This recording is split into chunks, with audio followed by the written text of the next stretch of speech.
Avec un tel levier, si le marché chute de 50%, et ça arrive, eh bien on perd tout, pas la moitié. Tout. Le capital est réduit à zéro.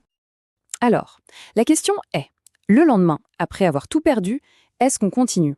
Le tableur, lui, il dira oui, bien sûr, continue, c'est rationnel. Mais un être humain? La réponse est non, évidemment. Personne ne peut supporter une stratégie aussi brutale émotionnellement. Donc on a compris un truc crucial, une bonne stratégie doit être vivable émotionnellement. Mais il y a un deuxième point tout aussi important, il faut accepter que le monde, lui, est complètement imprévisible. On a tous cette tendance à croire que le passé est une carte parfaite pour prédire le futur. C'est une erreur. L'histoire, ce n'est pas une série de cycles qui se répètent à l'identique. Non, l'histoire, c'est surtout une suite d'événements totalement surprenants, des signes noirs que personne, absolument personne, n'avait anticipés. Regardez cette chaîne d'événements. C'est incroyable quand on y pense. Tout commence avec les attentats du 11 septembre.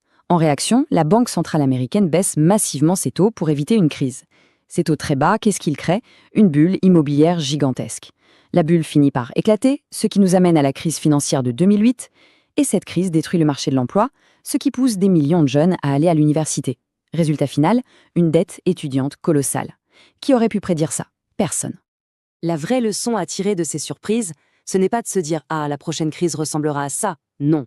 La vraie leçon, c'est que le monde est surprenant par nature. Ça devrait nous rendre humbles et nous faire admettre qu'en réalité, on n'a aucune idée de ce que l'avenir nous réserve. Et puis il y a autre chose. L'économie elle-même change. Sa structure n'est plus la même qu'il y a 50 ou 100 ans. Du coup, comparer les époques, c'est souvent trompeur. Regardez ce graphique par exemple. On voit très bien que l'intervalle de temps entre les récessions économiques n'a cessé de s'allonger.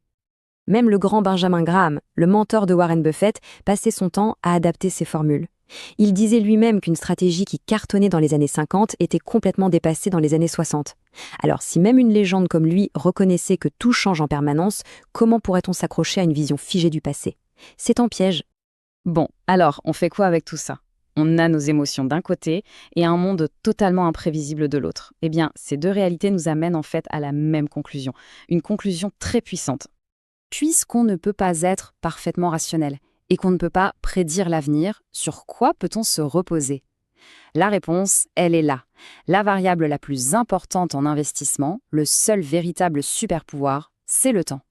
Sur une journée, la bourse est pile ou face, 50-50. Mais regardez avant temps. Historiquement, les chances de faire de l'argent sont de 100%. Le temps lisse les bosses et récompense la patience. Et ça change tout.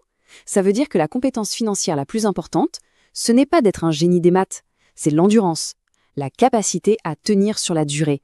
Et comment on fait pour tenir